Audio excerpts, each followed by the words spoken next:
Salam, mən biologiya müəllimi Həsənova Sevinç. Bugün sizlərlə 5-ci sınaq imtahanının suallarına baxacağıq. Gəlin birinci sualdan başlayaq. Bir də deyir ki, konvensializmə aiddir. Konvensializmdə bilirsiniz də, iki tərəfli münasibət olur və bu münasibətlərdən biri digərinə müsbət təsir edir. Biri də ondan nə fayda görür, nə də ki, zərər görür. Deməli, birinci A variantında dovşanla itdir. Bunların bir-birlərinə nə faydası var, nə də zərərləri var. Neytralizmdir, yəni bu ikisi də. B-də qov göbələyidir. Ağacın üzərində parazitlik edir. Qov göbələyi üçün müsbətdir, ağac üçün mənfidir.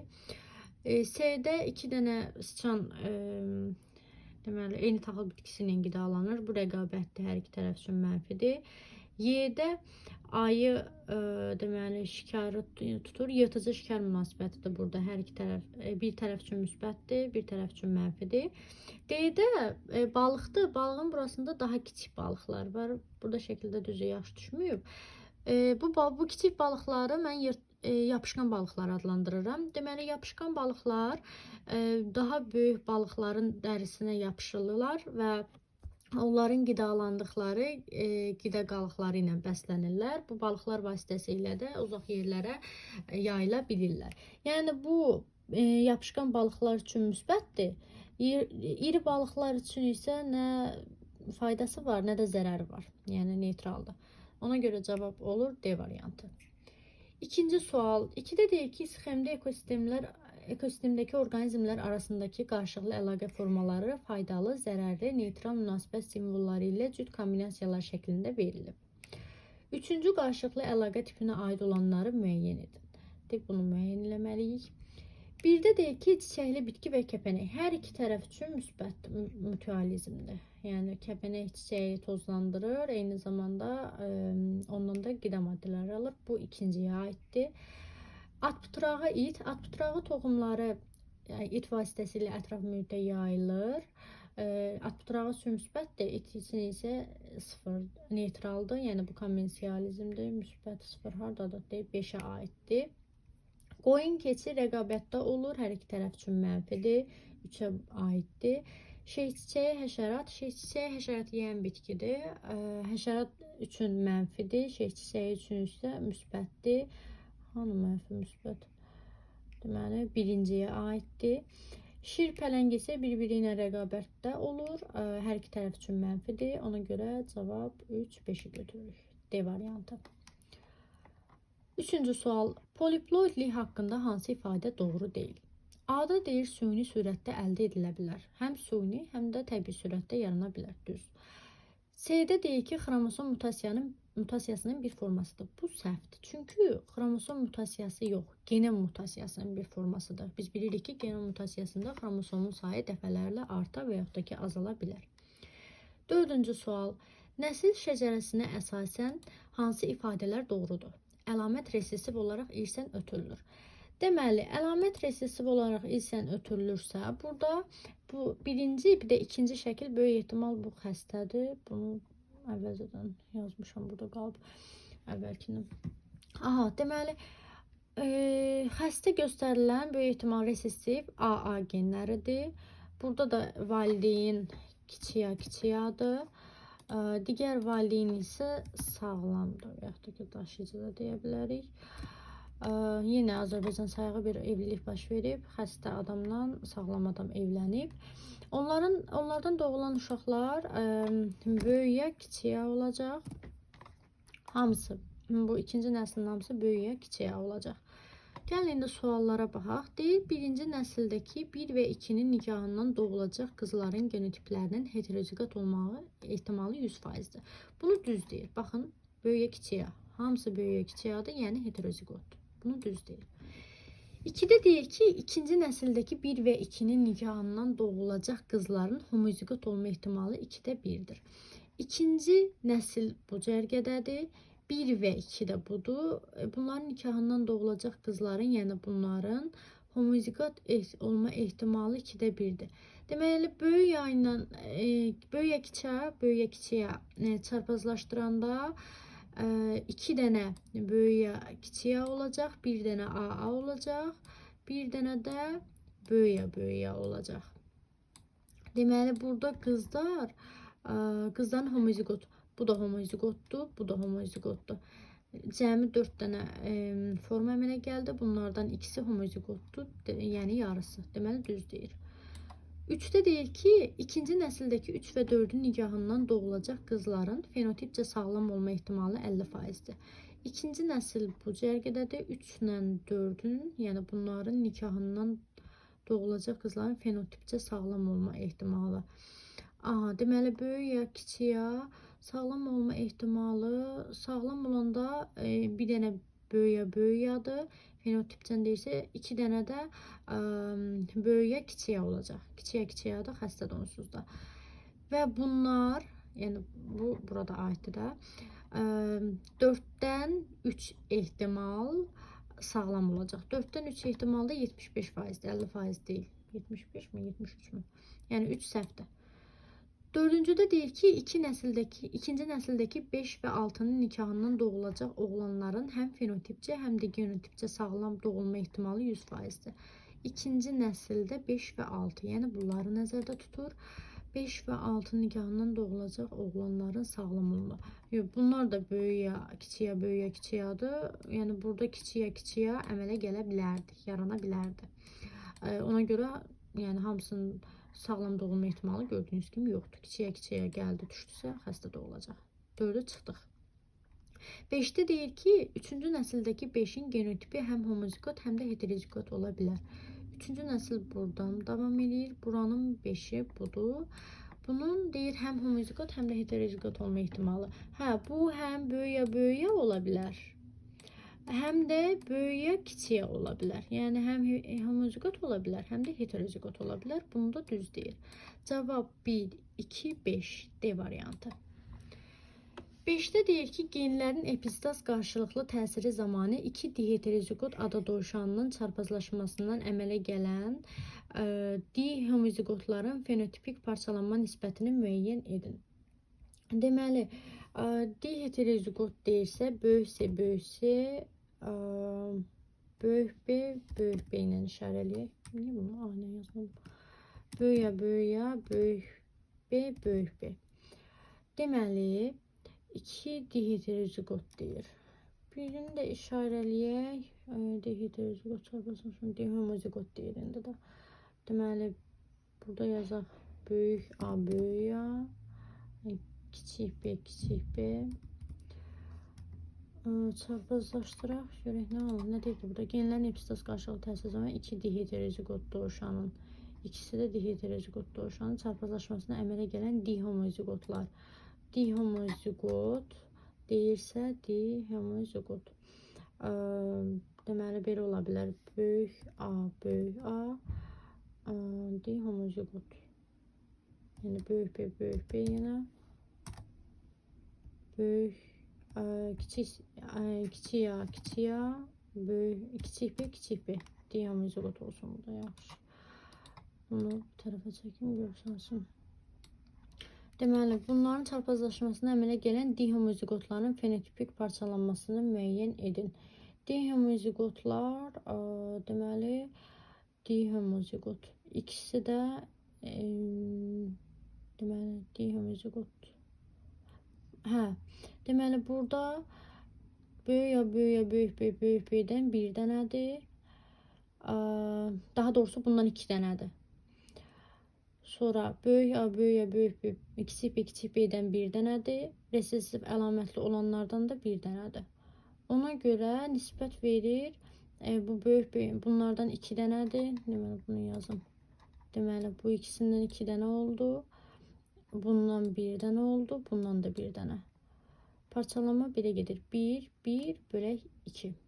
Belə də yaza bilər. 2 bölək 1 də yaza bilər. Sonra getdik 6-cıya. Ekoloji piramidaya aid doğru ifadəni müəyyən edin. Deyir, qida zəncirinin bir halqasından digərinə nə qədər enerji, biokütlə və canlı sayının ötürüldüyünü göstərən qrafik təsvirdir. Bu düzdür. B-də deyir ki, yalnız su ekosistemlər üçün tərtib edilir, səhvdir. Həm su, həm də quru ekosistem üçün tərtib edilə bilər. C-də deyir, yalnız quru ekosistemlər üçün tərtib edilir, bu da səhvdir. D-də deyir su ekosistemlərində piramidanın əsasını ali bitkilər təşkil edir. Səhvdir. Quru ekosistemində piramidanın əsasını ali bitkilər təşkil edir. Suda yosunlar əsasını təşkil edir. Y-də deyir enerji piramidası əsasən zirvəsinə doğru getdikcə genişlənir, əksinə. Zirvəyə doğru getdikcə azalırdı. Cavab oldu A variantı. 7-də deyir homozigot qaragöz qadının genotipində bu əlaməti təyin edən genin neçə növ və neçə alleli var? Homozigot deyirsə yazaq böyük A, böyük A. Deməli burada neçə növ? Bir növ, yəni böyük A, ikisi də A-dır. Neçə sayda alleli var? 2 sayda. Bir növ və 2 sayda. 2 dənə A-mız var gördüyünüz kimi. 8-ci sual. Uyğunluğu müəyyən edin. Deməli, gen mutasiyasıdırsa, deməli, bir dəqiqə, bunu uzaqlaşdırım, hamısı düşsün. Aha, gen mutasiyası, ağ çəng əlaməti, bəli, gen mutasiyasıdır. 1-ə A-nı yaza bilərik. Gəlin buradan yazım. 1, 2, bu da 3 olsun, bir də sərgəs çıxdı. Aha, 1-ə A-nı yaza bilərik. Ağ çəng əlaməti gen mutasiyasıdır və autosom dominantdır. Autosom dominanta Marfan sindromu da aid edilir. Bura D-ni də yaza bilərik. Sonra autosom resessiv. Autosom resessivə albinizm aiddir. 2-yə S gedir. Talisemiyada gen mutasiyasıdır və autosom resessivdir. Sonra birinə qaldı. Daltonizm qaldı. Daltonizmdə deməli ilişiklik keçən xəstəliyə aiddir. Əsasən kişilərdə özünü bir üzə verirdi. Deməli 1-ə aid oldu A, bir də Y, yox, 1-ə aiddir. A ilə D, 2-yə S, Y, 3-ə də B. 3-ə təkcə B gəldi. S-yə 2-yə gedir. Düz. 9-cu. İnsan orqanizmində autosom resessiv tipli xəstəliklər. Autosom resessiv albinizmdir, fenilketonuriyadır. Marfan sindromu ilə polidaktiliya autosom dominantdır. Hemofiliyada cinsi, yəni autosom deyil, cinsi hüceyrələrlə keçən, ilişikli keçən xəstəlikdir. 2-4 B variantı. 10-cu. Vavilova görə mədəni bitkilərin növ müxtəlifliyinin sayı, Şərqi Asiya mərkəzinin növ müxtəlifliyinin sayı. Burada həmişə deyirdim ki, faizləri əzbərləyin. Bilməlisiniz ki, Şərqi Asiyada növ müxtəlifliyi 20%-dən işarə edirdik. Biz onu həmişə. Bunu da 100%-lə işarə eləsək, böləndə deməli 0,2 düşür. 0,2x olur. B variantı. 11-ci sual. Sənaye miqyasında gen mühəndisliyinin metodları ilə insana xas olan insulinin alınması üçün insanın insulini sintez edən geni bakteriyaya köçürürlər bu zaman. Elə A variantı. 12-ci sual. Uyğunluğu müəyyən edin. Xətlər arası çarpazlaşma aparıldıqda baş verir. Bu heterozisdir. A. Belə yox. Bu sərqəli çıxsın. Deməli, bura A yazırıq. Heterozis. Heterozisə başqa aiddir. Məhsuldarlığı artırır. Məhsuldarlığı AD aiddir 1-ə. 2-yə də aiddir. Inbreeding heyvanlarda tətbiq olunur. B aiddir. Fərdlərdə arzu olunan əlamətləri möhkəmləndirir. C-də bura aiddir. Fərdlərdə heterozigotluğu artıran isə heterozis idi. Adından da elə təxmin edə bilərsiniz, ya da saxlaya bilərsiniz. 1-ə AD-yi, 2-yə B, C. 1-ə AD-yi, 2-yə B, C, D variantı. 13-cü sual. Dölsüzlüyü Karpetchenko metodu ilə aradan götürülən növlər arası hibridin tetraploid xromosom dəsti 56-ya bərabərdir. Bu hibridin əmələ gəlməsində iştirak edən bir bitkinin spermisində 7 xromosom olarsa, digər bitkinin ruşeym kisəsindəki ikiqat mayalanmada iştirak etməyən hüceyrələrin cəmi neçə xromosomları olar? Deməli, Karpetchenko metodundan istifadə edəndə 2 dəfə artırırdıq biz xromosomların sayını. Məsələn, 4n ediblərsə, deməli 2n plus 2n-i toplayıb burada. 2n plus 2n bərabər 4n. Özləri də yazıb. 4n'imiz 56'ya bərabərdir. 4n 56'dır. Sonra da deyir ki, spermisində 7 xromosom var. 7 xromosom var, 2 dəfə də artırıbsa 14'dür bu. 14'ün üzərinə 56'dan 14 çıxan neçə eləyir? 56'dan 14. Bizə deyim. Deyim olsun. 56'dan 14'ü çıxanda ki burada 42 eləyir.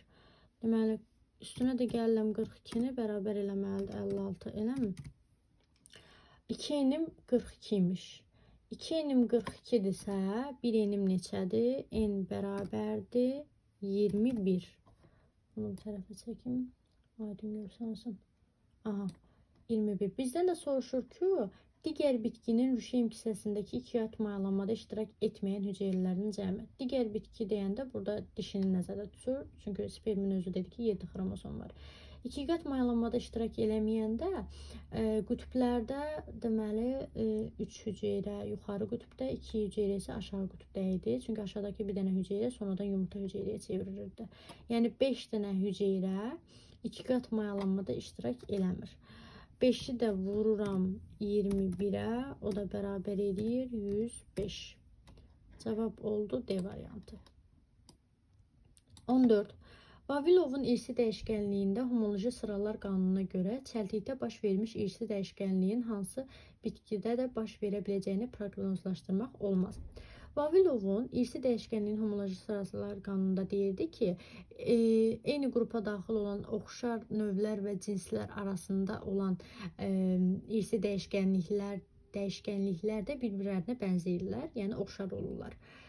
Burada çəltik biz bilirik ki, birləpəlilər sinifinin taxıllar fəsləsinə aiddir.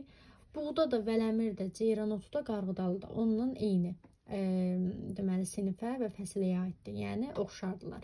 Bir dənə şəbbügülü burada fərqlidir. Şəbbügülü xaçiçəklilərə aid idi. İkiləpəlilər sinifinə aid idi. Ona görə yeni götürülür. Uzaqdır bu çəltiklə o.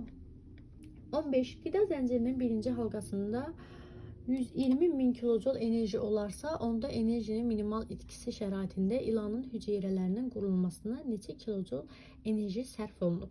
Biz bilirik ki, hər piramida özündən sonraki piramidaya 5-20% enerji ötürür. Yəni 80-95%-ni itirirdi, 5-20%-ni isə ötürürdü.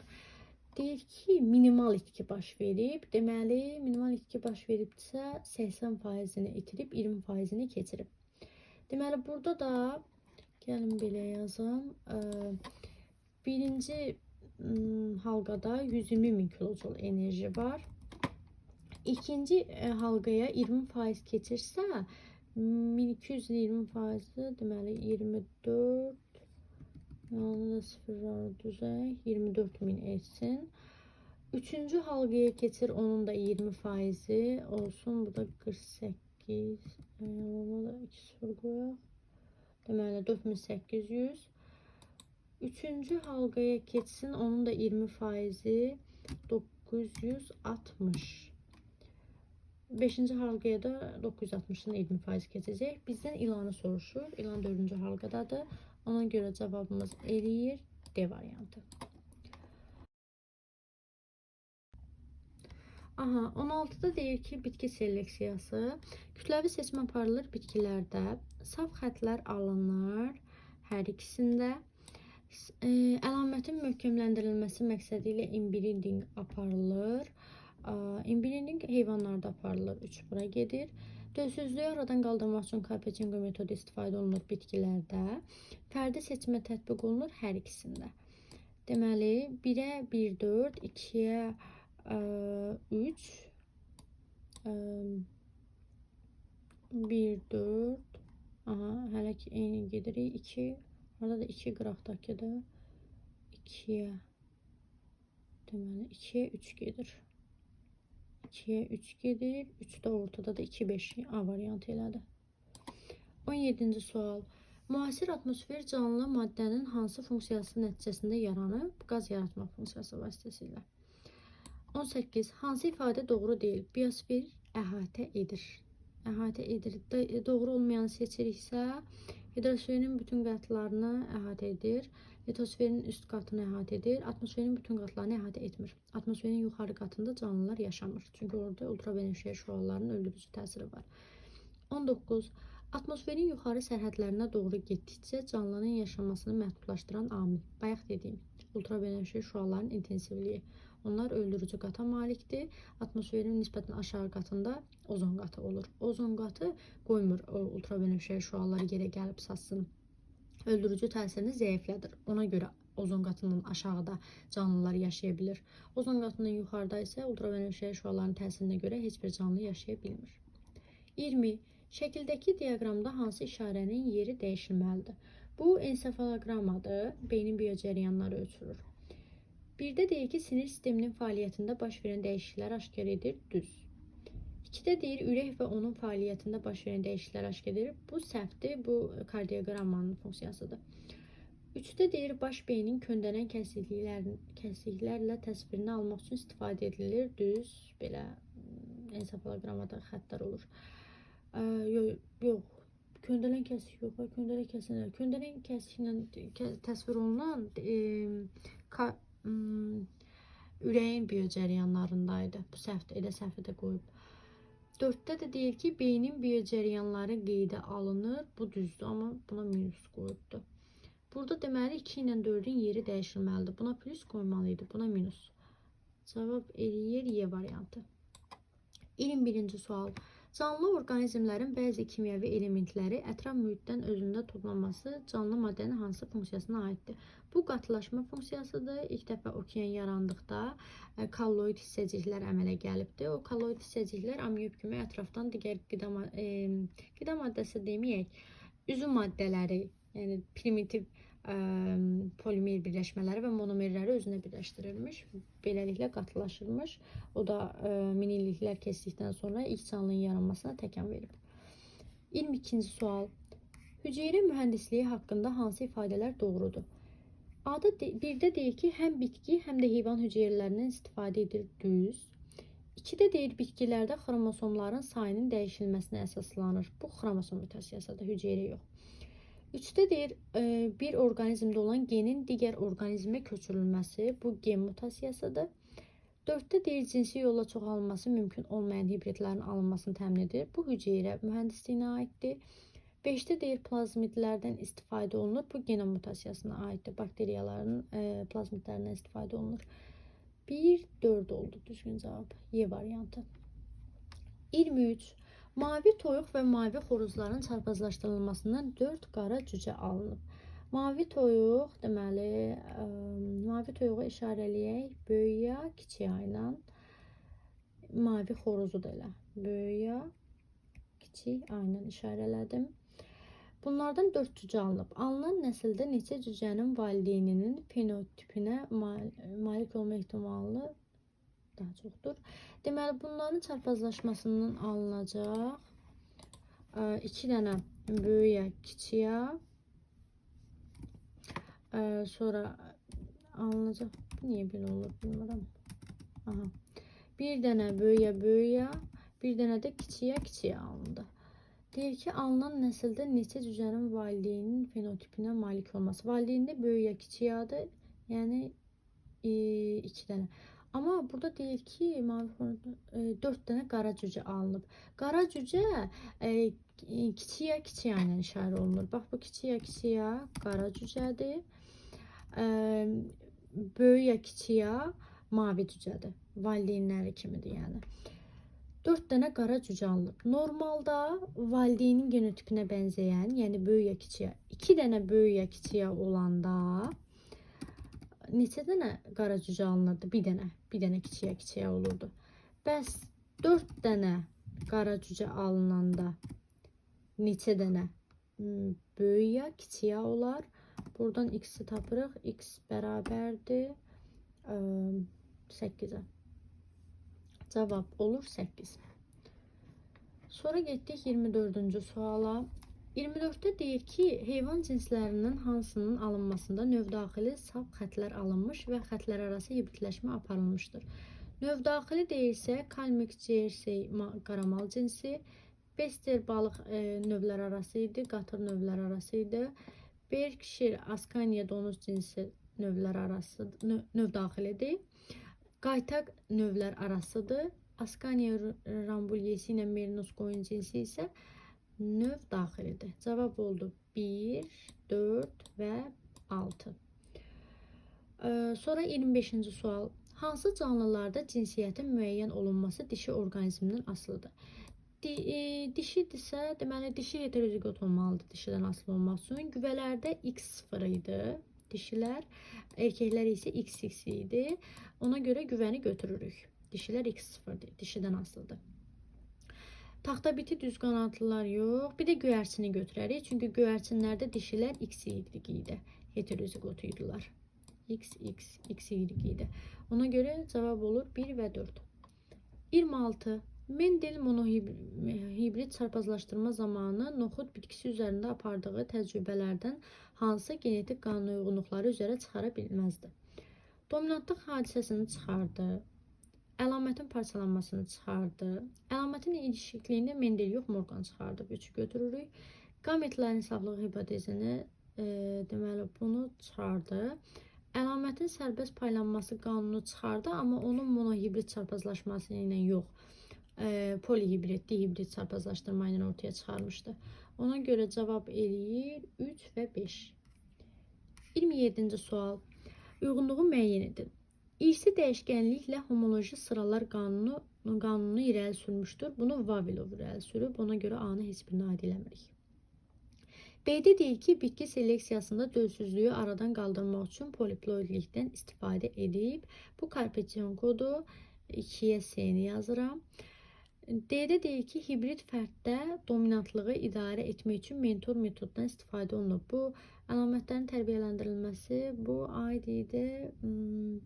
Deməli, o kim idi? O Miçurin idi. Miçurin idi. Y-də isə deyir ki, vətənə Aralıq dəniz mərkəzi olan bitkinin seleksiyası ilə məşğul olmuşdur. Aralıq dənizdə kələm var, turp var, o da Xaçinova aiddir. Y bəndə. Deməli, B-ni yazmamışam. B-ni bu aradan qaldırıb. Deməli, 1'e oldu S, 2'ye B və yox, Xaçinova. Seni deməmişəm, heç bunu səhv yazmışam, deyildən, üzr istəyirəm. Deməli, biz burada A-nı çıxdıq, bir də D-ni çıxdıq, heç birinə aid deyil. Vətənə Aralıq dənizi mərkəzi olan turpla kələm aiddir Karpetyankoya. 2 bu getdi. C. Vətəni Mərkəzi Amerika mərkəzi olan, Mərkəzi Amerikada turp nə idi? Deməli, tütün var idi, qarğıdalı, balqabaq, kakao. Bunlardan qarğıdalını Xaçinov kəşf eləmişdi. Sortu alıb. Ona görə Mərkəzi Amerika mərkəzi, bura C yazılır. 1'e C, 2'ye Y, bir hansı qaldı? B qaldı. Dölsüzlüyü aradan qaldırıb Karpetyanko. B buraya yazılır. Deməli, 1'e oldu C, 2'ye de B, Y. Sonra 28-ci sual getdik situasiyaya. Yerüstü zoğların şəkil dəyişməsi olan bığcıqlar bir sıra bitkilər kimi çiyələk bitkisi üçün də xarakterikdir. Məlumdur ki, bığcıqları əmələ gətirmək xüsusiyyəti iki dominant genin qarşılıqlı təsirindən asılıdır.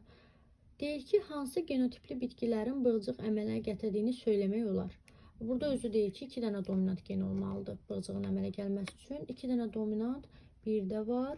Burada bir dənə dominant var. Burada da bir dənədir. Burada 2 dənədir, bəli. 5'də də 2 dənədir. 2 dənə, 6'da bir dənədir. Cavab olur 1, 4, 5. 29'da deyir verilmiş nümunə genlərin qarşılıqlı təsirinin hansı tipinə aiddir? Bu komplementar təsirdir. Genlər birlikdə bir-birlərinə təsir edirlər. Birlikdə əlaməti üzə çıxarırlar. Yəni gördünüz, burada bir C olanda və yaxud da ki, bir R olanda bığcıq əmələ gəlmədi. 30'da deyir ki, bu genotipli fərdlərin çarpazlaşmasından alınan nəslin neçə faizi bığcıqlara malik olacaq? Pennet cədvəlini tərtib etməklə məsələnin həllini yazın. Bu cədvəli mən tərtib eləmişəm. Baxarsınız, siz də belə mi tərtib eləmişsiniz? Burada deyir ki, bığcığı olan bığcıqlara malik olan bığcıqlara burada malik olacaq bir bu. İkisi də dihedroziqotdur. Daha doğrusu iki dənə dominant gen var. Böyük yerdə var, böyük C-də var. Burada da böyük yer, böyük C var. Burada da var. Deməli, əmələ gəlib 8 dənə genotip 1, 2, 3, 4, 5, 6, 7, 8 gördüyünüz kimi. Deyir ki, neçə faizi? Deməli, 3 8-in neçə faizidir? 3-ü bölürsüz 8-ə, vurursuz 100-ə. 3-ü 8-ə bölüb 100-ə vuranda alınmalıdır 37,5. Beləliklə bu testin də sonuna gəldik.